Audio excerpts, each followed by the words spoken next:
बिस्मिल्लाहिर्रहमानिर्रहीम। दोस्तों, साथियों, डॉक्टर शबीर चौधरी की तरफ से आप सबको अस्सलाम वालेकुम एंड आदाब। जनाब, आज मेरे मेहमान हैं उस्मान कियानी साहब, जिनका ताल्लुक रावलाकोट से है, यानी पाकिस्तानी ऑक्युपाइड जम्मू कश्मीर। आप आज़ाद कश्मीर भी कह सकते हैं। ये उस्मान कियानी साहब जो हैं पॉलिटिकल एक्टिविस्ट हैं, यूके पीएनपी बरतानिया के सदर भी रह चुके हैं काफ़ी लंबा अरसा। और इसके अलावा ह्यूमन राइट्स एक्टिविस्ट हैं, जिनीवा भी तशरीफ ले जाते हैं। आज काफ़ी अरसे बाद वो मेरे प्रोग्राम में तशरीफ लाए हैं। उस्मान कियानी साहब, welcome to the show. Thank you doctor साहब। Thank you. अच्छा कियानी साहब, स्ट्रेट बात करनी चाहिए। जी जी। सबसे पहले ये मैं कहूँगा कि अगर आपने मेरे प्रोग्राम को अभी तक सब्सक्राइब नहीं किया तो please do subscribe it, it doesn't cost you anything. अच्छा कियानी आई साहब। Did I already did it.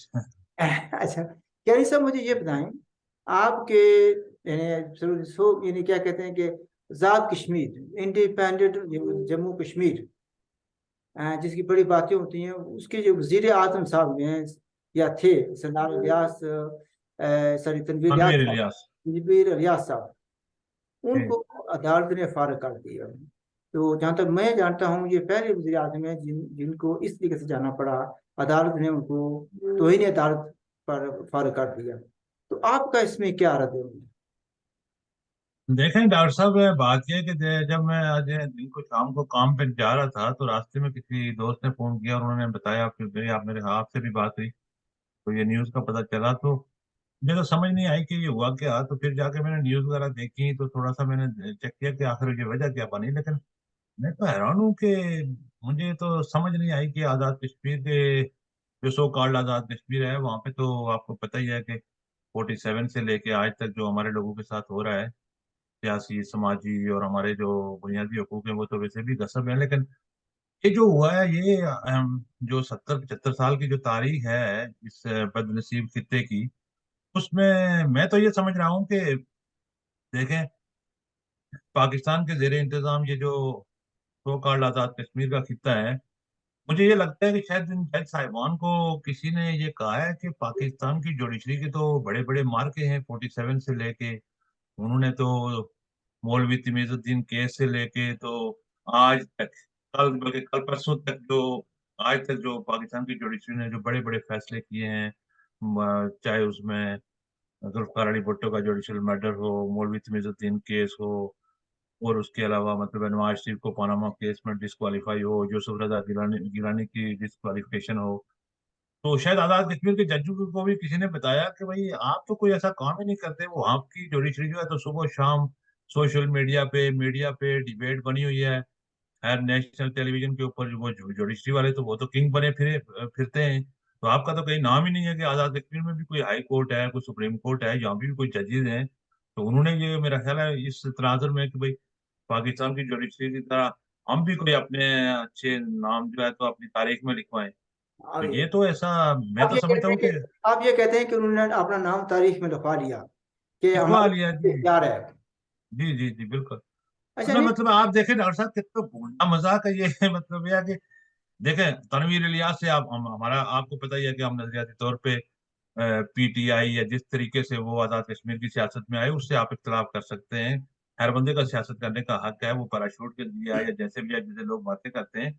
लेकिन at the end of the day वो आपके एक कॉन्स्टिट्यूशन एक कॉन्स्टिट्यूएंसी से इलेक्शन जीत के, चाहे जैसे भी जीते, पैसे लगा के जीते या वो पैसे दे के जीते, खरीदे लोगों को जो भी किया, लेकिन एक जो सो कॉल्ड जो खिता है या so called prime minister what ever it is, वो तो आपको पता है पाकिस्तान का 18वें स्केल का ऑफिसर चाहे तो वो उनको किसी भी वक्त खत्म कर सकता है। लेकिन उसके बावजूद मतलब ये देखें कि एक प्राइम मिनिस्टर है, लोगों का नुमाइंदा है। आप मैं तो सोलिसिटर नहीं हूँ ना, तो मैं लायर हूँ या मैं इतना कानून को नहीं समझता, लेकिन जो चीजें मैंने देखी कि इस तरह से थोड़ी होता है कि एक बंदा, और उसमें तनवीर मैंने जो बातें सुनी है, मुमकिन है उसमें मैं गलत हूँ, अगर आपको ज्यादा इन्फॉर्मेशन है तो आप मेरी तस्दीक कर सकते हैं कि ये जो 5 करोड़ का जो फंड्स का जो मसला था, फॉरेन फंडिंग का, ये सऊदी अरब से जो आ रहा था, जो आजाद कश्मीर के लोगों के लिए किसी मतलब डेवलपमेंट के लिए जो फंड था, तो उसके ऊपर कोई मसला हुआ था कि इन्होंने दो किसी कंपनियों को परमिट जारी कर दिए,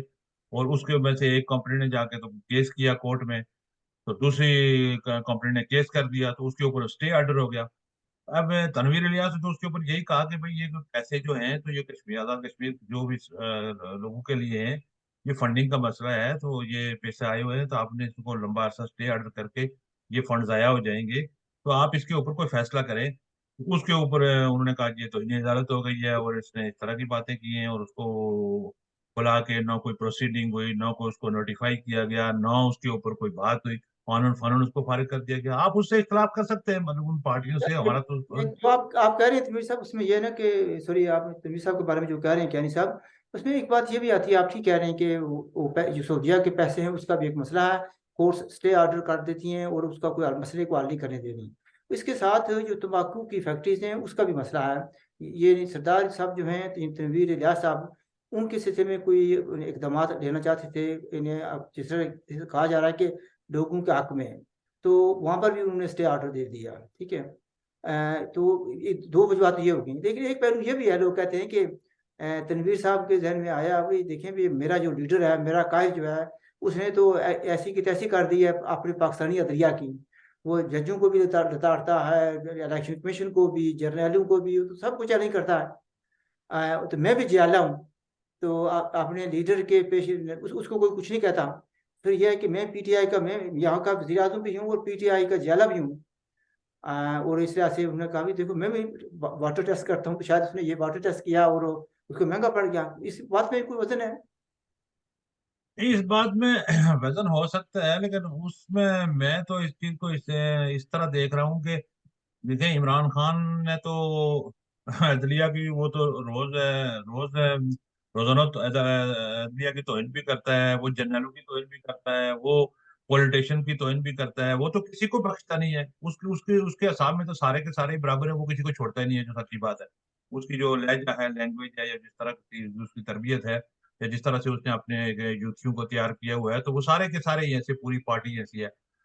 लेकिन पाकिस्तान के अंदर तो उसके खिलाफ तो कोई एक्शन नहीं हो रहा है, बल्कि उल्टा ये हो रहा है कि जो आज एक मेरे दोस्त से बात हो रही थी, तो उसने कहा जी कि देखे, बात यह है कि इमरान खान तो उनके गले पड़ गया, पड़ा हुआ है पाकिस्तान के अंदर, उसके खिलाफ तो वो कुछ कर नहीं सकते, चाहे वो स्टैब्लिशमेंट के अंदर अगर डिवाइड है या उसको सपोर्ट हासिल है, उसकी वजह से वो बच रहा है, या कुछ जुडिशरी के अंदर से भी उसको सपोर्ट मिल रही है, उसके जो भी मामलात हैं उसको हर जगह से सपोर्ट मिल रही है, इतना लंबा वो सर्वाइव भी कर रहा है, और वो पूरे छाया हुआ है, मतलब हर दिन जो है तो वो उसके घंटे घंटे की तकरीरें वो रिपीट कर रहा है, पिछले कुछ 6 महीने से लगातार एक ही तकरीर रिपीट कर रहा है, सुबह से शाम तक एक ही बार लगातार किए जा रहा है, तो उसको वहां पे पूछने वाला कोई नहीं है। तो उस हिसाब से जो है तो शायद स्टैब्लिशमेंट के कुछ लोगों ने आजाद कश्मीर के अंदर से तनवीर इलियास को फारिग करके उसको ये मैसेज दिया कि देखो भाई, वहां से भी हम तुम्हारी गवर्नमेंट खत्म कर रहे हैं, नेक्स्ट जीबी से भी हम कर यहाँ पर लेंगे। दो पहलू हैं। एक तो यह है कि यानी तनवीर साहब ये भूल के कि पाकिस्तानी आपस में एक दूसरे को गद्दार भी कह सकते हैं, लड़ भी सकते हैं, हर वो गंदी जबान एक दूसरे के खिलाफ इस्तेमाल कर सकते हैं। लेकिन ये हक आज़ाद कश्मीर के किसी शहरी को या गिलगित बल्तिस्तान के शहरी को ये नहीं है कि वो कोई इस तरीके से कोई हरकत करे, तो उनको ये पता चल गया। लेकिन मैं तो इस बात की सच्ची बात यह है ना, मैं तो इसको इसकी हक में नहीं हूँ, मैं उसकी मजम्मत करता हूँ कि मैं नहीं समझता कि उसको ये इस तरीके से हटाया जाना चाहिए था। हाँ, लेकिन कुछ बातें लोगों को बताना चाहिए कि उसने क्या कहा था। तो उन्होंने कुछ बातें की थी, इस वक्त रमजान है, मैं तो कुछ नहीं कहता, लेकिन रमजान होने के ईद के बाद मैं इनको जजों को टकरूंगा। ठीक है। जी जी जी जी, बिल्कुल। अच्छा, फिर नहीं, उन्होंने कहा जी ईद के बाद मैं जजों का धुआं निकाल दूंगा। कहता है जी मैं इनके अदालत में नहीं जाऊंगा। ठीक है। वगैरह वगैरह उन्होंने कोई ऐसे लफ्ज कहे हैं। लेकिन उसके बाद जब उसने माफी मांगी है, तो मैं समझता हूँ माफी जो है ना, मांग मंजूर कर लेनी चाहिए थी, और गैर मुश माफी भी डॉक्टर साहब देखे, माफी भी मंजूर करनी चाहिए थी, नहीं तो अगर मुझे तो पता नहीं, जो मैंने सुना है उसमें तो कोई ऐसी बात मुझे नजर नहीं आई कि जिसकी वजह से कोई तौहीन अदालत उसने की। ठीक है, अगर उसने तौहीन अदालत की भी है, 2 मिनट के लिए फर्ज कर लेते हैं कि उसने तौहीन अदालत की, या उसने कुछ ऐसे रिमार्क्स दिए जो जुडिशरी या जज माजर जज साहिबान के को नागवार गुजरे, तो उन्होंने नोटिस अगर जारी किया, उसको नोटिफाई किया, उसको बुलाते, उससे पूछते, अगर उसने उसके बाद माफी मांगी, या उसके बाद भी अगर वो उसके ऊपर केस चलाना चाहते थे, प्रोसीडिंग करते, उसको सफाई का मौका देते, ये क्या कौन सा तरीका है? मुझे तो जो दुनिया की किसी जुडिशरी के अंदर मुझे ऐसे नहीं समझ में आई कि एक बंदे को बुलाया, उसने कहा जी कि मैंने जो भी कहा, तो अगर आपको नागवार गुजरा है तो मैं उसकी माजरत करता हूँ, तो उन्होंने कहा हाँ, इसने जुर्म किया था जी, इसने एक्सेप्ट कर लिया है, तो लिहाजा जो है तो इसको डिस्क्वालीफाई भी कर लो, डिसीट भी कर लो। अब आप उसके साथ इख्तलाफ कर सकते लेकिन ये कोई तरीका कार नहीं, मतलब देखें हम। इसका देखा जाए, इमरान साहब तो जो मर्जी, इमरान खान जो मर्जी कहते हैं, जज खुद ही वकील बने होते हैं उनके, कहते हैं नहीं नहीं इसकी नींव साफ थी, इसका मतलब ये था कहने का। तो यहाँ जैसे पे आप देख लें ना, इमरान खान की हिस्ट्री देख लें कि वो उसने वो जो मोहतरमा थी मजिस्ट्रेट जो जज थी, उसके बारे में उन्होंने इमरान खान साहब ने क्या क्या बातें की, इस तरह की बातें करके बाद में फिर वो माफी भी नहीं मांग रहे थे, फिर उन्होंने कहा जी हाँ, ठीक है जेबा अगर जेबा आप। चौधरी, जज जेबा चौधरी। अच्छा, एक पहलू हो रहा है इसमें, याद रहा है कि इसमें कुछ सियासी पहलू भी है। मसलन जो आज़ाद कश्मीर के साबका वज़ीर आज़म साहब हैं, और इसी तरीके से जो गिलगित बल्तिस्तान के वज़ीर आला कहना चाहिए, हालांकि मैं वज़ीर आला तो नहीं मानता उनको, पर वज़ीर आला मानना तो नहीं चाहिए लेकिन उन्होंने बनाया हुआ है, जी जी। बनाया हुआ है। अच्छा, तो ये दोनों जो हैं पुलिस लेकर आते थे वहां से, और जमाम पार्क के दिफा के लिए इस्तेमाल करते थे, और जी पीटीआई के एजेंडे को प्रमोट करने के लिए करते थे, और जो यानी पाकिस्तान की फोर्सेस हैं या पुलिस है यहाँ की या दूसरी, उनका मुकाबला करते थे। तो ये बात बहुत नागवार गुजरी है, तो इस लिहाज से भी उनको सजा दी गई है। आप क्या समझते हैं, इसमें बात में कोई वजन है? इस बात में वजन है, और ये बात पॉसिबल भी है कि हो सकता है कि उनको सजा ही इसी बात की मिली हो, और ये उनको करना नहीं चाहिए था। क्योंकि देखें जो भी है, जो पाकिस्तान का कॉन्स्टिट्यूशन है उसके मुताबिक भी जो पाकिस्तान के जेर इंतजाम इलाके हैं, चाहे वो आज़ाद कश्मीर और गिलगित बल्तिस्तान का, तो चलो इन्होंने वो किया हुआ है, लेकिन आज़ाद कश्मीर का पाकिस्तान के अपने आइन के मुताबिक मतलब ये है कि पाकिस्तान आज़ाद जो कश्मीर का जो ये खिता है या गिलगित बल्तिस्तान का, वो कॉन्स्टिट्यूशनल पार्ट पाकिस्तान का नहीं है। ठीक है, वो कोई पाकिस्तान का हिस्सा नहीं है, वो उसके जेर इंतजाम है। ठीक है, वहां पे आप ये कह सकते हैं कि पाकिस्तान का वहां पे कब्जा है। तो उस हिसाब से इनको जो सहूलत मिली थी, या जो वहां पे मामला थे, कि आजाद कश्मीर के हदूद के अंदर जो मसला मामला थे उनको डील करने चाहिए थे, ये वहां से फोर्सेस लेके, इन्होंने तो फिर भी थोड़ी लेके आए थे। गिलगित बल्तिस्तान वालों ने तो फुल फोर्स के साथ जो है तो वो जमान पार्क में आए, और उन्होंने आके वहां पे लड़ाई भी की। वहां पंजाब पुलिस के साथ लिटरली उन्होंने बहुत बड़ी लड़ाई की, जो गिलगित बल्तिस्तान की फोर्सेस थी वहां पे पुलिस की। तो हो सकता है कि ये दुख भी तो इसका उनको हो। इसका तो नजर ये आता है ना कि जो वहां पर उन्होंने किया, शिवजी फराज को छुपा कर लेकर गए, जब वहां पर जो छुपा दिया उन्होंने, तो उसका ये भी नजर आता है कि नेक्स्ट टारगेट जो है ना, फिर गिलगित बल्तिस्तान के जो सो कॉल्ड वजीर आला हैं, वो शायद वो बने। ये बिल्कुल नजर आता है, ये नजर आता है, और बल्कि ये तो कुछ दिनों से ये बातें चल भी रही थी कि आज आजाद कश्मीर और गिलगित बल्तिस्तान के ये उस्मान पार्क के वाक़े के बाद ये चीजें ऑलरेडी पाकिस्तान के नेशनल टीवी के ऊपर और मुख्तलिफ जो यूट्यूब के ऊपर जो लोग बातें करते हैं, वो ये बातें ऑलरेडी कर रहे थे कि आजाद कश्मीर और गिलगित बल्तिस्तान के लोगों की शामत आएगी।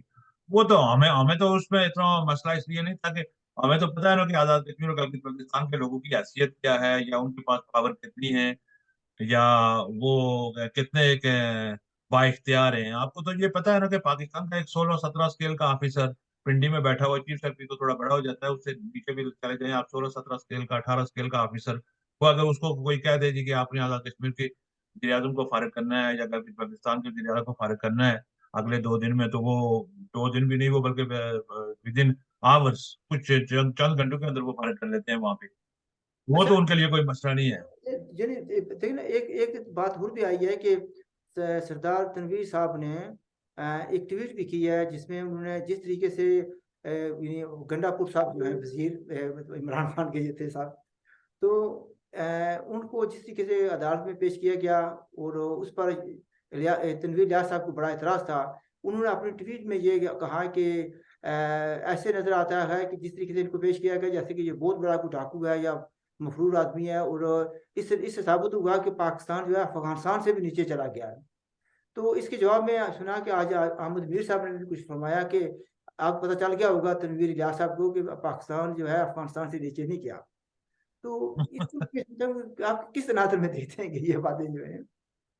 देखिए बात यह है कि आपको पता है गंडापुर ने जब तनवीर इलियास को आजाद कश्मीर में लॉन्च किया गया था, तो गंडापुर साहब वहां पे जाके मुहिम भी चलाते रहे, वो इनके साथी भी रहे सारे कुछ, लेकिन बात वही आ जाती है कि जो अरे आज नहीं नहीं, जजेस। अरे नहीं, देखे ना, फायरिंग भी करते रहे, और उनको वहां से देश निकाला किया गया, बाहर निकल गया, बाहर निकल गया, यहाँ से अदालत ने फैसला किया था। और फिर इमरान खान उसको साथ लेकर आए थे, ये साबित करने के लिए भी आपकी हैसियत क्या है, हु आर यू टू जी जी। टेल मेरे आदमी को। तो ये भी तो तौहीन थी ना, अभी आजाद कश्मीर के फैसलों या अदलिया की तौहीन थी ये कि वो इमरान खान ने कहा भी आप पूछो हो, मैं लेकर आया हूँ साथ। तो ये हमारी ये दूसरे लफ्ज़ों में तौहीन जो है ना, पाकिस्तानी खासतौर पर इमरान खान को, दूसरे लोग भी है, कोई मौका नहीं छोड़ते कि आजाद कश्मीर वालों को बताया जाए कि आप लोग हमारे गुलाम हैं, लेकिन जहनी गुलामों को ये बात समझ नहीं आती। नहीं, बात बिल्कुल ठीक है। दूसरा, इन जजेस से कोई ये पूछे कि भाई आप लोगों को अपने वजीर आजम जिस खित्ते के अंदर जो बेचारा एक लूला लंगड़ा या इख्तियार किस्म का वजीर आजम, चलो लोगों के लिए जो भी कर रहा है, उसको तो आपने एक सेकंड में फारिग कर दिया। लेकिन उसी के वही वजीर आजम जब वहां पे वजीर आजम बनने की कोशिश कर रहा था, वो बेचारा अपने लोगों के लिए उसने करोड़ों अरबों रुपया, वो इस्लाम वो मुजफ्फराबाद के अंदर वो जो मेजर साहब थे या कौन थे, क्या नाम था उनका, वो जिनको पैसे दे के तो वो जो पकड़े भी गए थे, वो पाकिस्तान ने उनको वहां से ट्रांसफर भी कर लिया था। तो सारी चीजें थी वहां पे। कोई आज खुद नोटिस इन जजेस ने नहीं लिया कि ये हमारे खिते के अंदर क्या हो रहा है, और ये पैसे दे के कैसे वजीर आज़म बन रहे हैं, या ये कौन बंदा है जो इनसे इतने पैसे लेके तो इनके साथ ये कमिटमेंट कर रहा है। तो इन्होंने अपने उस बेइख्तियार आदमी को, वो जो इतने पैसे भी खर्च करके आया, इतने सारे मामला भी करके आया, और फिर आके उसने गलती की कि अपने लोगों के हक में आवाज उठा दी थी कि ये उनके ऊपर खर्चा होना चाहिए, उनके ऊपर ये पैसे मैं खर्च करना चाहता हूँ, ये मेरे पास फंडिंग आ रही है। या जैसे आप दूसरी बात की आपने, तो उसके ऊपर तो अदालत लगा के उसको फारिग कर दिया। तो कहने का मतलब यह है कि वहाँ की पॉलिटिक्स और वहाँ के जो कानून और वहाँ का जो सिस्टम है, डॉक्टर साहब, टू बी ऑनेस्ट, के बाहर बैठे हुए लोग या वहाँ के खित्ते के अंदर रहने वाले लोग, वो सारे हैरान और परेशान हैं कि ये क्या हमारे ऊपर ये जो अजाब अजाब नाजुल हुआ है। तो कोई समझ नहीं आ रही है, सुबह कुछ हो रहा है, दोपहर में कुछ हो रहा है, शाम में कुछ हो रहा है, और कोई स्ट्रेटेजी नहीं, कोई डायरेक्शन नहीं, कोई कोई कोई सिस्टम है ही नहीं वहाँ पे। सच्ची बात ये है। अच्छा, वैज्ञानिक साहब, मुझे देखिए ना, आपको पता है कि ना मैं इमरान खान का माहिती रहा हूँ, ना पीटीआई का माहिती रहा हूँ। मैं जब जब वो वजीर आजम नहीं बना था और जब वो लॉन्च किया गया था, उस वक्त से मैं मुखालिफ हूँ इसका, ठीक है। और जी जी। सरदार तनवीर साहब का भी मैं माहिती नहीं हूँ। लेकिन जिस तरीके से कुछ तबसरा नगारों ने, पाकिस्तानी तबसरा नगारों ने कहा है, उससे मुझे तकलीफ पहुंची है। वो कहते हैं जी चीफ सेक्रेटरी तो बहुत होता है, चीफ सेक्रेटरी भी पाकिस्तान ही होता है ना। वो कहते हैं जी जी, जी। जो ना एक छोटा, जैसे आपने कहा कि छोटे ग्रेड का, उसने कहा जी कि सेक्रेटरी लेवल का आदमी जाए, ऐसे पाकिस्तान आजाद कश्मीर के वजीर आजम को लेकर आ सकता है, वो फर्क कर सकता है। ये हमारे, मैं यहाँ पर कहूँगा बात, अगर किसी को बुरी लगती है लगती रहे, हमारे यहाँ जो जहनी गुलाम है, उनको पता लग जाना चाहिए कि हमारी हैसियत क्या है पाकिस्तान के नज़दीक, पाकिस्तान के लीडरों के नज़दीक, पाकिस्तान के एंकरों के नज़दीक। अगर अभी भी नहीं है तो फिर मैं समझता हूँ कि हमें जाती और गुलामी का फर्क भी पता नहीं है। जो फ्लोर। देखें, आजादी और गुलामी का फर्क भी पता नहीं डॉक्टर साहब, और आपकी बात से मैं बिल्कुल इत्तेफाक करते हुए, दूसरा, हमारे लोगों का एक ये बहुत बड़ा अलमिया मुझे समझ नहीं आती कि अपने हक के लिए आवाज उठाने को भी पता नहीं क्या समझते हैं कि ये कोई गुनाह हो जाएगा या कोई नाराज हो जाएगा। मुझे नहीं समझ में आती कि पाकिस्तान के अंदर, चलो ये किसी दूसरे की मिसाल में बाहर की नहीं देता कि बाहर के लोग हैं जो अकवाम हैं या नेशन जिनको कहते हैं, या जो लोग अपने हकूक के लिए उठते हैं, तो वो बहुत बड़ी कुर्बानियां देते हैं, बहुत बड़ी स्ट्रगल करते हैं, वो तो किसी हद तक भी जाते हैं। लेकिन जो सो कॉल्ड आजाद कश्मीर के अंदर हमारे लोग हैं, इनको ये नहीं समझ में आती कि आप ये किसी और से नहीं, जैसे पाकिस्तान के अंदर ही जो दीगर अकवाम हैं, आप खैबर पख्तूनख्वा को ले लें, बलूचिस्तान को ले लें, सिंध को ले लें, तो वो लोग अपने हकूक के लिए इस्लामाबाद की तरफ वो तो मार्च करना शुरू कर देते। आपको याद होगी एक बार वो परवेज खटक ने अपना उसको वो बजट नहीं मिला था, तो उन्होंने मार्च शुरू कर दिया था इस्लामाबाद की तरफ कि हमें, मुझे कहा, तो हमारे हुकूक जो है तो हमें चाहिए, और वो डंडा लेके आ गए थे, हम डंडे के जोर पे लेके जाएंगे। तो वो वफाक से पाकिस्तान के सूबे में, पाकिस्तान के अंदर रहने वाले जो कॉन्स्टिट्यूशन के अंदर रहते लोग, उनको अगर हुकूक नहीं मिलते तो वो उठ के खड़े हो जाते हैं। पाकिस्तान के नेशनल टेलीविजन को हमारे लोग सुबह से शाम तक देखते रहते हैं। वहाँ के नेशनल टीवी के अंदर आप देखें कि वहाँ के पॉलिटिकल पार्टीज के जो पॉलिटिकल एक्टिविस्ट हैं, वो किस तरह से अपने हुकूक मांगते हैं। हमें तो हुकूक मांगना तो दूर की बात है, हुकूक की बात भी करते हैं वो भी डर डर के करते हैं। और फिर कोई इस तरह से लगता है कि कोई नाराज हो जाएगा जी, वो जी मैंने ये बात की तो वो फलान नाराज हो जाएगा, ये बात की तो देखें जी वो पाकिस्तान तो हमारा बड़ा भाई है। वो बड़ा भाई, बड़े भाई से आपने आपने वहां पे देखा होगा कि छोटे छोटे जमीन के टुकड़े से आधा कनाल, 2 मरले 3 मरले के ऊपर हम लोग एक दूसरे को कत्ल कर देते हैं। हमारे माशरे के अंदर इस तरह की सूरत हाल है, और अपने अवाम के लिए, अपनी जनरेशन के लिए, हकूक के लिए हम लोग बात नहीं करते। और फिर कहते हैं कि हमें आज़ादी चाहिए, हमें कश्मीर को आज़ाद करवाना है। भाई किससे आज़ाद करवाना है, कैसे करवाना है, इसकी हिस्ट्री क्या थी, इसकी हिस्ट्री क्या है, किसके जरिए इंतजाम आजाद करवाना है। वही वही बात है जी कि बस इनको श्रीनगर आजाद करवाना था, तो वो भी हो नहीं सका। तो अब बस ऐसे ही इधर उधर की बातें बस करते हैं। वैसे अब्बास भट्ट साहब ने एक बार कहा था कि आपने एक बड़े भाई का जिक्र किया था, एक कॉन्फ्रेंस थी, आप शायद उसमें आप मौजूद थे, लंदन में हुई थी, कश्मीर नेशनल पार्टी ने की थी, जिसमें पंडित भी, डोगरा वगैरह सारे लोग आए हुए थे। तो जी अब्बास भट्ट ने कहा कि we are not independent because we have a big brother. Yeah we have a big brother, yes. आप मौजूद थे उसमें। अच्छा, जी एक जी बात ये मैं कहना चाहूंगा कि इन द व्यू ऑफ जो कुछ आजाद कश्मीर के साथ हो रहा है, ये लोगों के साथ हो रहा है, जो इनकी इज्जत की जा रही है इस्लामाबाद से या लाहौर से या जिस जगह से भी, और जिस तरीके से पाकिस्तान में हो रहा है, पाकिस्तान के अंदर जो मामलात हैं, जिस तरीके से अदलिया ने अपने सिंह फंसवाए हुए हैं और जर्नैल जिस तरीके से उलझे हुए आपस में, या पूरा सिस्टम जो है ना उसका केओस में है। इन व्यू ऑफ दैट, क्या कश्मीर का कोई आदमी, यानी आजाद कश्मीर को फिलहाल छोड़ देते हैं, कश्मीर का मैं बात कर रहा हूँ, क्या जी कोई जी। आदमी जो है ना, समझदार समझदार आदमी, बाशऊर आदमी, इस पाकिस्तान के साथ इलाह करना चाहेगा? या वो सलूक काबिल कबूल होगा उसके लिए जो आजाद कश्मीरियों के साथ या गिलगित वालों के साथ हो रहा है? नहीं डॉक्टर साहब, मैं नहीं समझता हूँ कि कोई इस तरह का कोई बंदा आज आज की तारीख में आप ये कहेंगे आजाद कश्मीर का हो, या इवन के आप तो आजाद कश्मीर के लोगों की बात कर रहे हैं जो तो कॉन्स्टिट्यूशन का हिस्सा ही नहीं है, पाकिस्तान का पार्ट ही नहीं है। वो तो अलग बात है कि उन्होंने डिवाइड किया हुआ है, इंडिया और पाकिस्तान ने ये तय किया हुआ है कि हमने अपने अंदर रखना है, उनको अपने अंदर रखना है, तो बस ठीक है।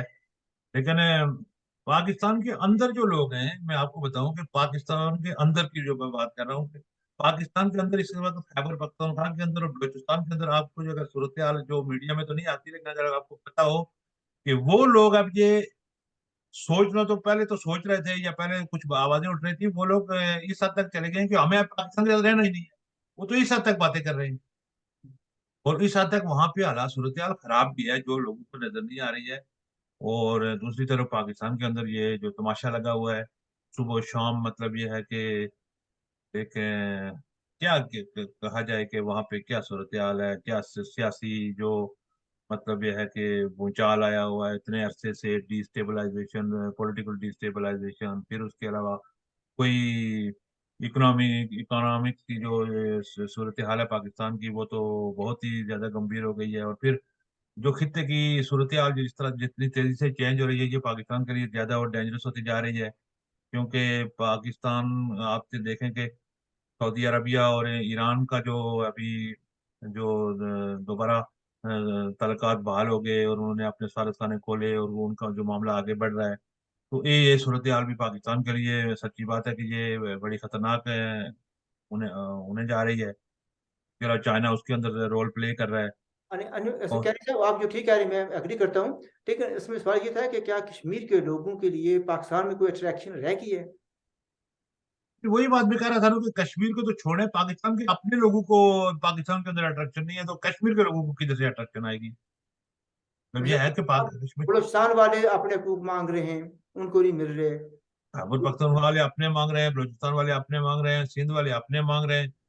और पंजाब के अंदर अलग लड़ाई शुरू हो गई है, और वहां पे स्टैब्लिशमेंट के अंदर से लड़ाइयाँ शुरू हो गई हैं कि एक ग्रुप जो है तो इमरान खान के पीछे लगा हुआ है, दूसरा ग्रुप जो कह रहा है कि वो जो कुछ लोग शायद ये समझ रहे हैं कि ये जो सारी तबाही आई है या सारा कुछ उसको हम किसी तरीके से सही कर लें, लेकिन वो मुझे नहीं लग रहा है कि अब इस तरीके से वो सही हो जाएगा। क्योंकि ये चीजें एक बहुत लंबे अरसे से एक प्लान के तहत सारी चीजें वहां पे जो है तो वो की गई।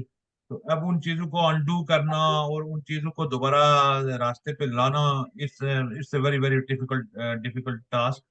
और उसके अंदर पाकिस्तान के जो पॉलिटिकल प्लेयर्स हैं उन सबको एक पेज पे होके वो कुछ कर सकते हैं। लेकिन उसमें फिर वही बात आ जाती है कि खान साहब जो है तो उनके भी एक बहुत बड़ी फॉलोइंग है इस वक्त पाकिस्तान के अंदर। और वो जो ग्रुप उनको फॉलो कर रहा है वो किसी की बात सुनने के लिए तैयार ही नहीं है। वो कहता है कि हमें दुनिया का और कोई काम नहीं चाहिए भाई, हमें चाहिए खान साहब चाहिए, उनको प्राइम मिनिस्टर बनाए और सारे कानून सारी पावर उनके हाथ में दें। वो चाहें तो लोगों को फेंटा लगाएं, वो पॉलिटिशियन को जेलों में डालें, जनरलों को जेलों में डालें, जजों को जेलों में डालें, लोगों को जेलों में डालें, जो मर्जी करें। वो श्वेत और काले श्वेत सबके स्याह के मालिक उनको बनाए, तब जाके तो हम वो करेंगे। यानी साहब towards the end, very end, आज़ाद जिसको कहते हैं आज़ाद कश्मीर के ज़हनी गुलामों के लिए आपका क्या पैगाम है? देखिए, आज़ाद कश्मीर के जो ज़हनी गुलाम हैं उनके लिए मेरा यही पैगाम है कि आज जो है तो दुनिया बहुत तेज़ी से तब्दील हो रही है, तो वहाँ का स्पेशली उस रीजन के अंदर जो है तो वो बहुत बड़ी चेंजेज़ आने वाली हैं।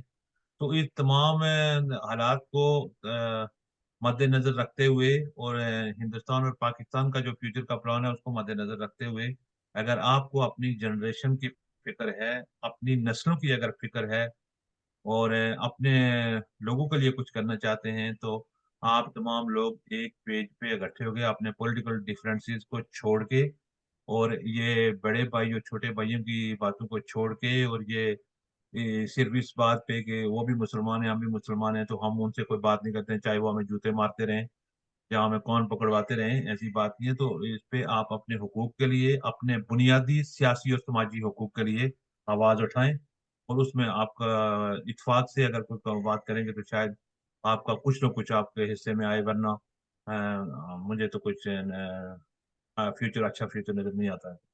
यानी साहब आपका बेहद शुक्रिया। नाज़रीन आपने बातचीत सुनी। I hope you like the show and if you have any questions please do ask and if you have any comments please do make your comments. हमारी तरफ से खुदा हाफिज़ and look after yourself. Thank you doctor साहब।